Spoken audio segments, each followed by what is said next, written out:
What's good, YouTube? It's your boy Tony D2 Wild. Check it in once again, back in the building today, guys, with a review of the upcoming Jordan 1 Reimagined UNC.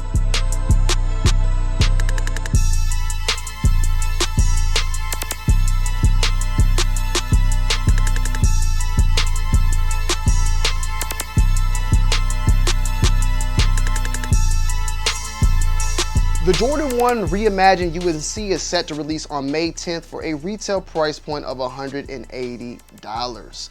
And of course, this is not the first time we've seen the Reimagined 1. We've seen it in the Reimagined 1 Royal. We've seen it in the Reimagined Lost and Found. Hold on. Bam!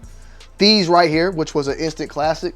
And now we have them here in the Reimagined UNC. And there was also, of course, the Reimagined breads, which were technically the patent leather breads. Those were reimagined as well. But the Lost and Founds has been, for the most part, I would say, the best reimagined Jordan 1 to come out towards date. And then these are coming out now, coming in May, and have been, slightly becoming to get more and more talked about, more and more hyped about. The Reimagined series, of course, is the reimagining of classic colorways and classic silhouettes of Jordan throughout the years. And as I stated before, when it comes to it, in my opinion, the Lost and Found ones is definitely one of the top. The Jordan 3 White Cement Lost and Founds, the recent Jordan 5 Reimagineds, and then you even got the Jordan 4 Reimagined Bread. There's a couple of other ones, don't get me wrong, the Reimagined Royals, and I'm trying to think what else. I feel like that might be missing one, but for the most part, those are some of the best ones out there. With that said, man, these look fire. They look great. Now, there are a couple things that are off, in my opinion, or things that I don't like, I would say. Not off, but things that I don't like that we'll talk about a little bit later. But with that said, overall, these are fire. Now, when it comes to materials wise, the whole entire upper, of course, is of a leather. You have two different textures of a leather, I would say, which is the powder blue leather and then the white leather that is featured on here. And the white leather is that cracked type of leather, once again, that was utilized also on the Jordan 1 Lost and Found. Very similar, if not almost the same. I will say that this pair, compared to it when looking at close, at least on some areas, it seems slightly more cracked. I wouldn't go out on a limb in stating that almost in a fact, but it just seems like there's a little bit more ruggedness, especially on the ankle collar compared to even on this. Yes, it looks like it more, but as far as the texture goes, I mean, for the most part, I'll just say that they are pretty much the same. Now, the powder blue, which is the blue here, is normal. Nothing's wrong with it whatsoever. You do have a sail midsole also, keep in mind, as well, that is featured on the shoe that gives it that overall aged look. And they both utilize this washed out, kind of faded type of outsole that they utilized on the previous version. They also did it on here. As far as durability goes and it being a reimagined, it feels pretty good in hand. Nothing out of the ordinary. The stitching is very well, craftsmanship is very well built out, feels really good in hand, has a lot of the old school look overall. Nothing to really complain when it comes to durability and craftsmanship. And as far as it compared to that previous Lost and Found, I feel like they pretty much, are spot on. When it comes to Jordan 1s and sizing, I typically say go true to size. Some ones can fit a little big. This is a size 8.5, and I feel like it fits fairly well. It's pretty spot on.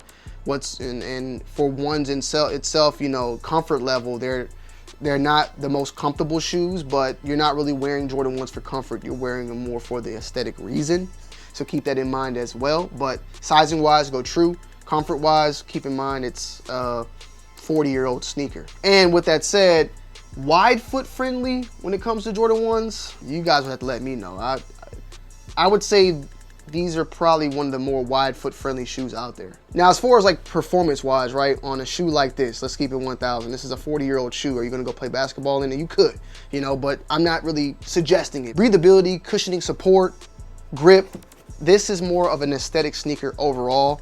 When it comes to a Jordan 1 in general, it does okay, but it's not a shoe that I would recommend whatsoever. Now, when it comes to the packaging of the sneaker, keep in mind that they did a little bit of a swap on this pair compared to the Lost and Found pair.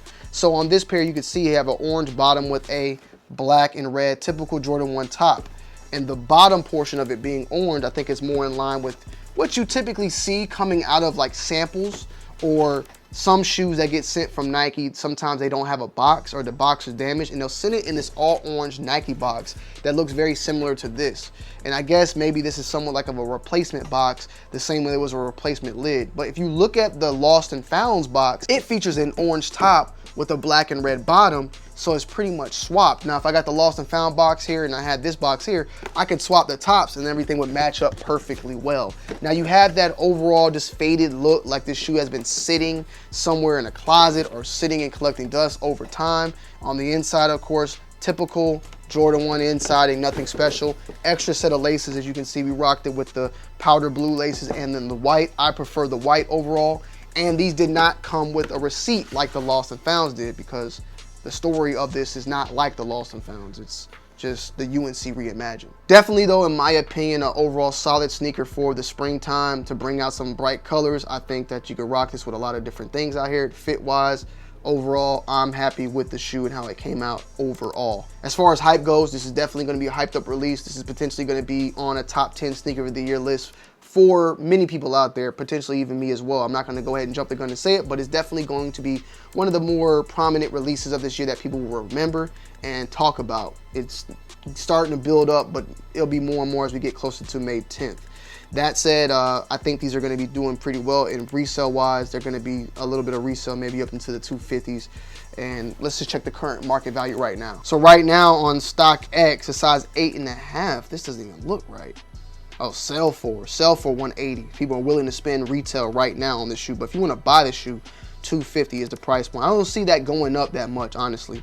I don't see that. Last sale was 239. So I'm expecting that 250 at the max, and that was in my size as well. Size is 12 is at 275, 11.5 is 275, so there is a little bit of discrepancy of that, but the last sale in general is sitting at 243. So I just don't see them going that much more than 250, maybe a couple of lingerers here and there, but I don't see it as an overall just stampede of that happening. Even though these are hyped up, that's just how the market is right now, okay? Eggs are 15 bucks. People don't give a damn. They're not spending that much money on some sneakers, and I agree with you. But with that said, my pros and cons of the shoe, man, my only really con of the sneaker is just the powder blue itself. I think it's a little too bright. It's not more in line with the baby blue. They need to tone it down just a little, but it doesn't stop me from buying it, and this is definitely going to be a cop for me. Personal rating, I'm going to be giving this an 8.5. Final verdict, 8.5. I don't know what I said on the Got 'em Early, but I think right now at this point, these are fire. These will be added to the collection and added to the wall. I don't think I really have anything this baby blue. I did have powder blue 10s, but I no longer have it. But that's the thing, it's a powder blue instead of more of a university. Let me see, how does a university blue color look? Yeah, like I type in university blue and the Pantone for it, that kind of falls more into what that should look like. So I don't know why they went with this, but hey, that's their decision at the end of the day. It's not gonna stop me from buying it, but I do think that, you know, tone it down a little bit would have been good, but hey, it is what it is. With that said, I would love to hear you guys' thoughts and opinions down below in the comment section as always. I love y'all, I appreciate y'all, and I hope you guys and girls have a blessed weekend, and I'm gonna end you guys and girls off with an on foot review. Let's get it.